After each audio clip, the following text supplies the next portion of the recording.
삶이 늘 순탄할 수만은 없습니다.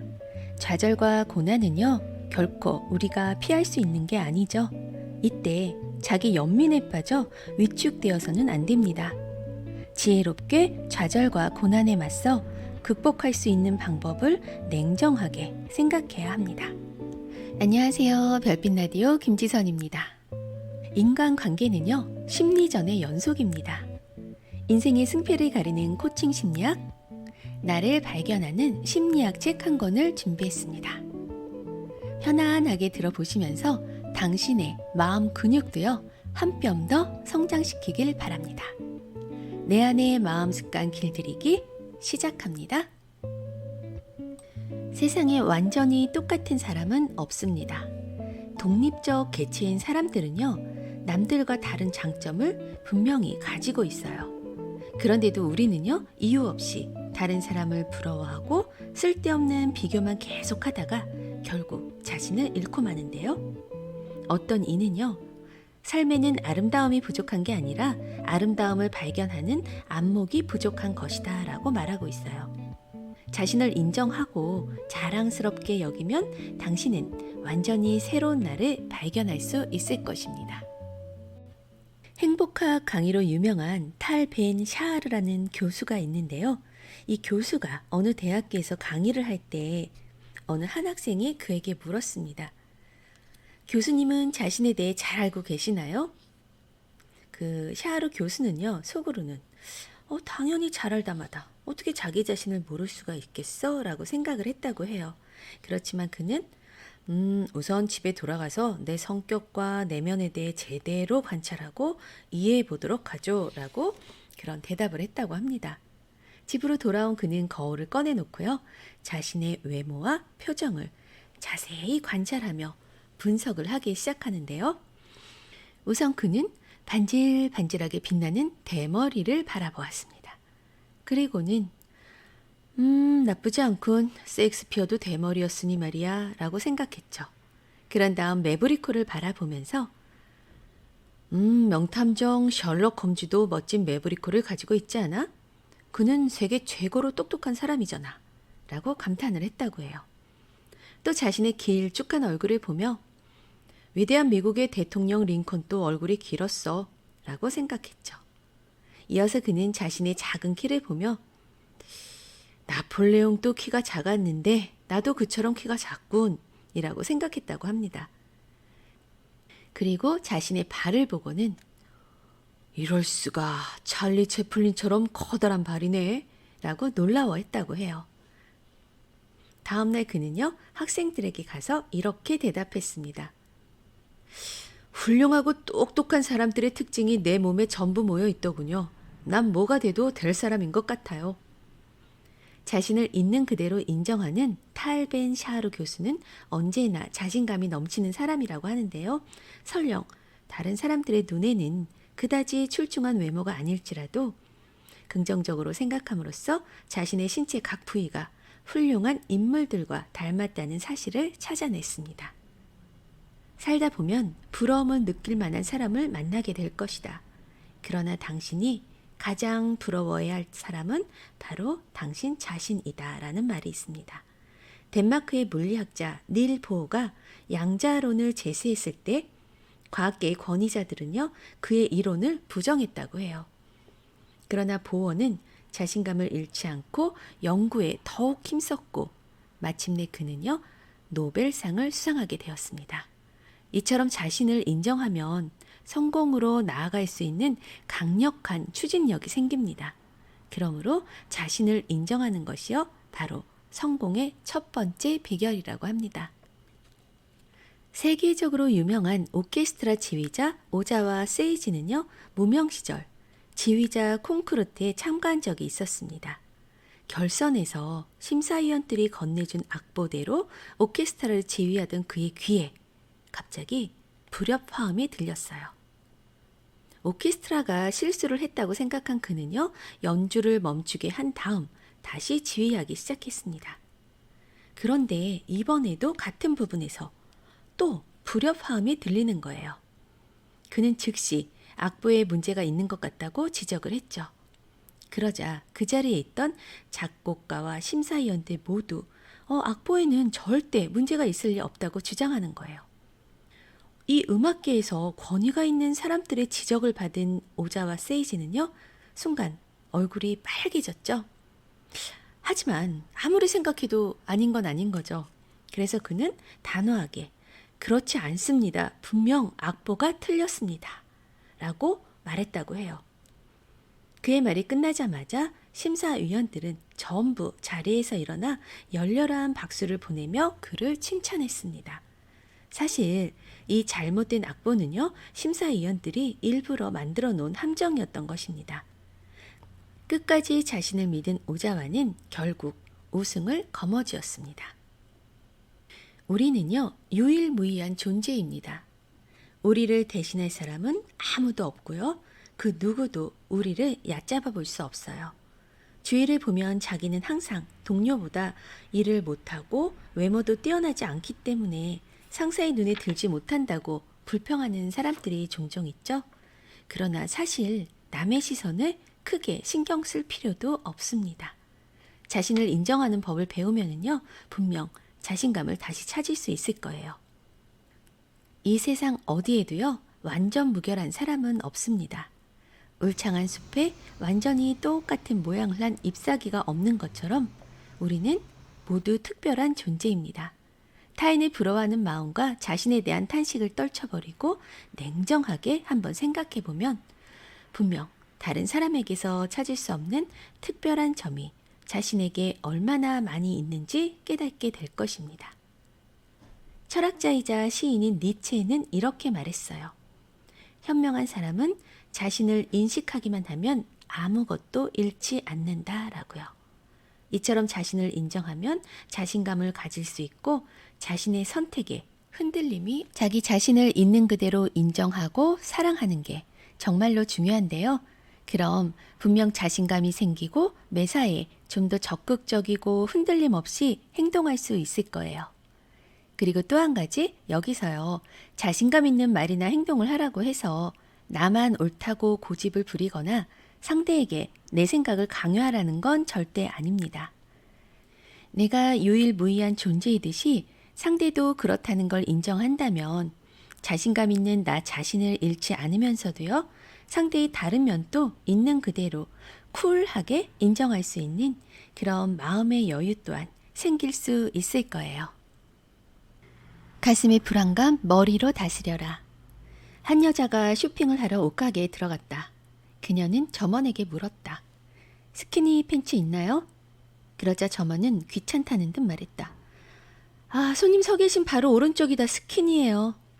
점원의 말투에 그녀는 빈정이 조금 상했지만 쇼핑을 계속했다. 매장을 둘러보다가 그녀는 마음에 드는 옷이 있어 그 옷을 만져보았다. 그러자 뒤에서 큰 소리가 들렸다. 손님, 그렇게 잡아당기시면 옷이 늘어나요. 그녀는 흠칫 놀라 동작을 멈췄다. 점원은 다른 손님에게 옷을 가져다 주면서 투덜거렸다. 점원의 태도에 그녀도 화가 났다. 그러나 굳이 점원과 말싸움을 할 가치가 없다는 생각이 들어 심호흡을 하며 참았다. 이 모습을 본 가게 사장이 점원을 나불았고 그녀에게 대신 사과를 했다. 사장의 사과를 받은 그녀는 기분이 조금 나아졌지만 쇼핑을 계속할 수 없어서 가게를 나와버렸다. 이 이야기의 주인공은 불친절한 직원과 싸우거나 사장에게 화를 내기보다는 감정을 다스리는 편을 택했다. 모처럼의 쇼핑을 즐기기 위한 현명한 처사였다고 볼 수 있다. 인간은 감정의 동물이기 때문에 주위의 영향을 받는다. 충동적이지 않고 자신의 감정을 자제할 수 있는 사람이 있는 반면 늘 감정에 좌우되고 별것 아닌 일에 감정의 기복이 심하면 우리의 의지력과 판단력도 흐려진다. 그렇기 때문에 어떤 사람들은 충동은 악마라고 말하기도 한다. 그렇다면 이 악마와 같은 충동은 과연 어디서 나오는 것일까? 누구나 기분이 좋지 않을 때가 있지만 그 정도와 고통은 사람마다 다르다. 그것은 피가 온몸으로 용솟음치게 하고 심장 박동을 빠르게 만든다. 또한 부신 호르몬 분비를 촉진시키고 강력한 에너지를 발생시켜 격렬한 행동을 취하게 한다. 분노, 불만 등이 충동적 행동에 속하는데 충동적인 사람들은 자신의 행동을 통제하지 못한다. 미국의 어느 사회 심리학자는 화를 잘 내는 사람에게 의식적으로 화를 가라앉히라고 제안한다. 화가 날 때는 충동적인 행동을 하기 쉬우므로 먼저 냉정을 찾아야 한다. 구체적으로 다음과 같은 방법을 사용해 볼 수 있다. 첫째, 숫자를 세는 것이다. 숫자를 순서대로 세는 것은 우리의 이성을 자극하지 못하기 때문에 1, 4, 7, 10처럼 순서를 건너뛰면서 세야 한다. 그러면 이성적인 사고 능력이 점점 회복될 것이다. 요거는 제가 한번 해봤는데요. 효과가 있더라고요. 그냥 1, 2, 3, 4, 5, 6, 7, 8 이렇게 습관적으로 세는 게 아니라 내가 자꾸 생각을 하면서 1번, 4, 5, 7, 11 나도 모르게 이 숫자에 집중을 하다 보니까 내가 막 충동이 되거나 화가 나거나 약간 분노의 그런 감정이 올라올 때 내 이런 마음을 다른 데로 전환한다고 보면 돼요. 이 숫자에 집중하면서 하다 보니까 어느 정도 이렇게 마음이 가라앉게 되더라고요. 요거 괜찮아요. 한번 해보세요. 둘째는요, 사물을 묘사하는 것이다. 예를 들어, 이 차자는 노란색이다. 그는 하늘색 스웨터를 입고 있다처럼 주위의 물체의 색을 묘사한다. 그러다 보면 상당히 차분해진 자신을 발견할 수 있을 것이다. 그러니까 숫자를 세든 사물을 묘사하든 그러니까 내 어떠한 지금 솟구치는 이런 감정을 표출하는 거를 갖다 다른 쪽으로 전환한다고 보시면 될 것 같아요. 이 전환을 함으로써 그 전환된 쪽에 내 에너지를 갖다가 활용을 하다 보니까 거기에 집중을 하다 보니까 내가 화가 나거나 분노 막 이런 그런 것들을 잠시 잊어버리면서 다른 쪽에 집중을 하게 만드는 그런 효과가 있어요. 그래서 이런 거는 어찌 됐든지 간에 순간적인 내 감정을 컨트롤할 수 있는 하나의 방법으로 심리학에서 이렇게 권장을 하는 것 같아요. 그리고 마지막으로는요, 내면의 대화를 통해 평정을 찾는 것도 좋은 방법이다. 예를 들어, 나는 차분하게 천천히 말할 거야. 나는 화를 내지 않아. 화를 내는 것은 나 자신을 드러내는 거나 마찬가지니까. 등으로 자신에게 말을 거는 것도 하나의 방법이라고 합니다. 이 화를 잘 다스리게 되면은요, 다른 사람이 아무리 당신을 자극해도 침착하게 대응할 수 있고요, 상대방의 올가미에 걸려들지 않습니다. 이 심리 상태는요, 사람의 생활 방식, 더 나아가서요, 우리의 인생을 결정한다고 합니다. 감정을 자제하고 다스릴 줄 알면 충동이 야기하는 악순환을 컨트롤할 수 있습니다. 불평할수록 행복은 멀어진다. 항상 불만이 가득한 여자가 있었다. 그녀는 심리학자 데일 카네기를 만나자마자 불평을 늘어놓기 시작했다. 남편이 일을 제대로 안 한다는 둥, 아이가 공부를 못한다는 둥, 그녀에게는 자기 뜻대로 되지 않는 것이 너무나도 많아 보였다. 그녀의 하소연이 끝나기를 기다렸다가 카네기가 말했다. 부인, 당신은 너무 완벽을 추구하시는 것 같군요. 이 말을 듣고 그녀는 매우 놀라 카네기를 바라보았다. 잠시 후에 다시 입을 열었다. 선생님은 제가 완벽을 추구한다고 생각하세요? 저는 절대 그렇게 생각하지 않아요. 저같이 외모도 별로고 학벌도 좋지 않은 사람이 어떻게 완벽을 추구할 수가 있겠어요? 그러자 카네기가 말했다. 한번 생각해 보세요. 부인 남편은 30대인데 벌써 회사를 세웠으니 성공했다고 볼 수 있지요? 아드님은 이제 겨우 초등학교 4학년이에요. 어떻게 매번 좋은 성적을 받을 수 있겠습니까? 그의 말을 듣고 부인은 한참 동안 대답을 하지 못했다. 사실 불평하게 되는 상황이 따로 있는 것이 아니다. 불평을 하고 안 하고는 같은 상황을 받아들이는 마음가짐의 차이다. 예를 들어 아침에 늦잠을 잤을 때 불평하는 사람들은 이렇게 생각한다. 와, 어떻게 날 깨워준 사람이 하나도 없어. 와, 정말 너무들 하네. 그러나 불평하지 않는 사람은 이렇게 생각한다.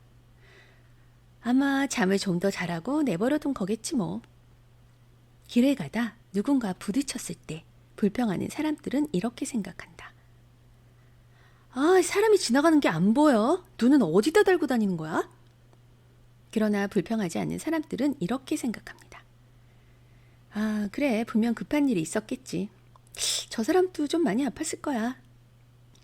늘 불만이 많고 불평을 늘어놓는 사람은 오로지 자신의 희생만 주장할 뿐 얻은 것은 생각하지 않습니다. 그러나 불평하지 않는 사람은요, 힘들어도 원망하지 않고 그들은 얻은 것에 집중하며 기뻐할 줄 압니다. 불평을 늘어놓는 사람이 행복해질 수 없는 이유는 불평, 불만이 우리가 가지고 있는 긍정적인 잠재의식을 파괴하기 때문인데요. 어떤 일을 하고 있는데 불만이 조금이라도 생긴다면 일이 손에 잡히지 않죠? 그렇게 되면 불만은 더 커지게 되고 심지어는 하늘을 원망하기도 합니다. 부정적인 기분은 일과 생활뿐만 아니라 마음가짐에도 영향을 끼칩니다. 진정으로 용감한 사람은요, 절대 불평하지 않고 늘 냉정하고 침착하게 세상을 대합니다. 그리고 항상 자신을 돌아보고 결국에는 성공하죠. 자신이 처한 환경이나 조건에 대해 불평하지 말자. 비록 현실에 만족하지 못하는 부분이 많다고 해도 세상이 당신에게 준 것은 잡동사니밖에 없다고 해도 그 잡동사니를 밟고 서서 세상의 꼭대기에 오르도록 해보자. 상처를 두려워하면 당신은 영원히 성공할 수 없다. 늘 자신의 일상에 대한 불만을 아버지에게 토로하는 딸이 있었다. 그녀는 모든 일이 뜻대로 되지 않는다고 이야기했다. 아버지는 아무 말 없이 딸아이를 주방으로 데리고 갔다. 냄비 3개에 물을 담아 불에 올리고는 각각에 당근, 달걀, 커피를 넣고 끓이기 시작했다. 약 20분 후 아버지는 불을 끄고 딸에게 말했다. 얘야, 내 눈에는 뭐가 보이니? 딸이 대답했다. 당근, 달걀, 커피요. 아버지는 딸에게 당근을 으깨고 달걀 껍질을 벗겨내게 했고 마지막으로 커피를 마시라고 했다. 딸은 어리둥절한 표정으로 물었다. 아빠, 도대체 이게 무슨 뜻이에요? 아버지가 설명했다. 이 3가지 재료는 똑같이 좌절을 겪었지? 끓는 물이라는 좌절 말이야. 그렇지만 반응은 제각각 달랐단다. 당근은 냄비에 넣기 전에는 딱딱하고 단단했지만 끓는 물에 들어간 후에는 부드럽고 물렁하게 변했지. 달걀은 원래 깨지기 쉽지만 끓이고 나니 속이 단단해졌단다. 그리고 가루 상태였던 커피는 끓는 물에 들어간 후 향긋한 커피로 변했단다. 아버지는 잠시 말을 멈추더니 딸에게 물었다. 그렇다면 너는 좌절이 찾아왔을 때 어떤 반응을 하겠니? 당근이니, 달걀이니, 아니면 커피? 좌절을 앞에 두고 사람들은 제각각 다른 반응을 보인다. 스스로를 불쌍하고 딱딱하게 여기는 사람은 늘 상처를 받을까 두려워 좌절을 직시하지 못한다. 그들은 보기에는 강해 보이지만 내면은 푹 삶아진 당근처럼 연약한 상태다. 자기 연민은 우리가 좌절 혹은 역경을 극복하는 데 장애가 된다. 또한 우리의 마음을 약하게 만들고 도전을 정면으로 받아들이지 못하는 패배자로 만든다. 삶이 늘 순탄할 수만은 없다. 좌절과 고난은 결코 피할 수 없다. 이때 자기 연민에 빠져 위축돼서는 안 된다. 지혜롭게 좌절과 고난에 맞서 극복할 수 있는 방법을 냉정하게 생각해야 한다. 자기 연민에 빠진 사람은 갑작스러운 좌절을 만나면 뒷걸음질 치거나 소극적으로 대항한다. 그러나 소극적인 태도로 좌절에 맞서고 용감하게 도전하는 사람만이 최후의 승자가 될 수 있다. 이와 관련된 일화가 하나 있다. 미국의 34대 대통령 아이젠하워의 학창시절 이야기다. 어느 날 오후 학교 수업이 끝난 후 집으로 돌아오는 길이었다. 그런데 아까 전부터 그와 비슷한 나이로 보이는 덩치 큰 소년이 줄곧 아이젠하워를 따라오고 있었다. 그는 혹시 해코지를 당할까 두려워 감히 맞서지 못하고 집까지 허둥지둥 뛰어왔다. 집 근처에서 그 광경을 본 아버지가 말했다. 너는 왜 그 덩치 큰 녀석을 피해 도망다니는 거니? 아이젠하워는 억울한 마음에 아버지의 말에 반박했다. 도저히 상대가 안 되는 녀석인거려. 그러자 아버지는 큰 소리로 말했다. 나약함을 정당화시키지 마라. 어서 가서 그 아이를 쫓아내거라. 아버지의 말을 듣고 아이젠하워는 덩치 큰 소년에게 달려갔다. 그는 아이젠하워의 갑작스런 반격에 깜짝 놀라 달아나기 시작했다. 그는 계속 쫓아가 덩치 큰 소년을 붙잡았다. 그리고는 그를 땅에 내려눕히고 경고했다. 만약 한 번만 더 귀찮게 하면 가만 안 둘 거야. 아이젠하워는 말했다. 나약한 사람은 아무것도 이룰 수 없다. 우리는 반드시 강한 힘을 키워야 한다. 어린 시절의 경험을 통해서 아이젠하워는 강해 보이는 상대를 만나도 절대 겁먹거나 도망가서는 안 된다는 이치를 깨달았다.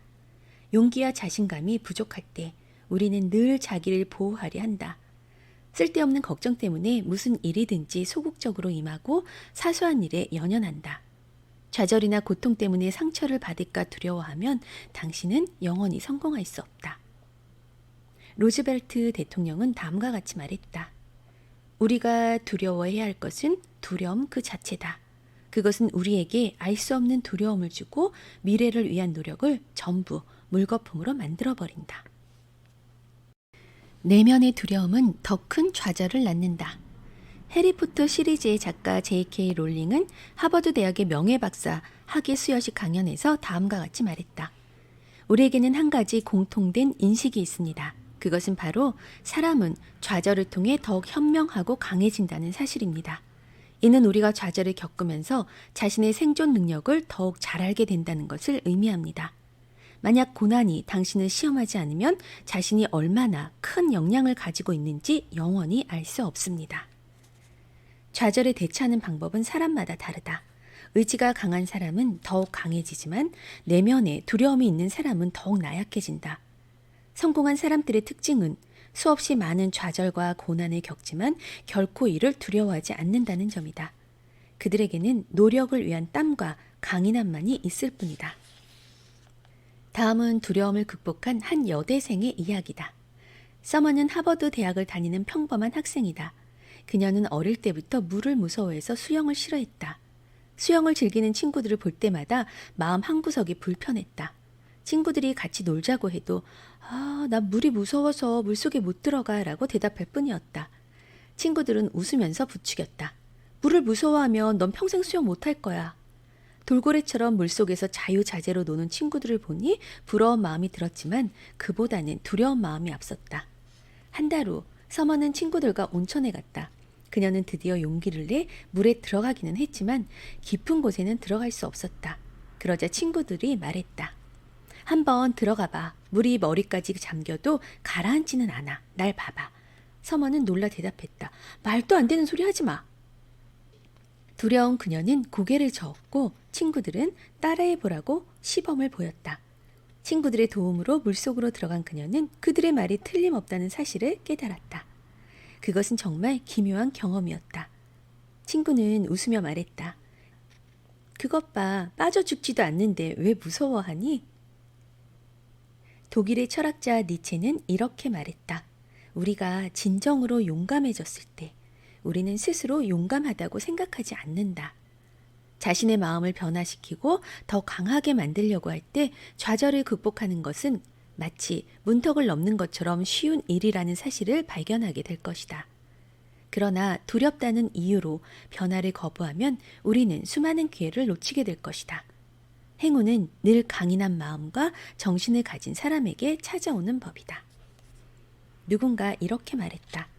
좌절은 약한 자를 만만하게 보고 강한 자를 두려워하는 사냥개나 마찬가지다. 당신이 두려워할수록 위협하고 거들떠보지 않을수록 고분고분해진다. 좌절을 성공적으로 극복하려면 우선 내면의 두려움과 싸워 이겨서 자신을 강하게 만들어야 한다.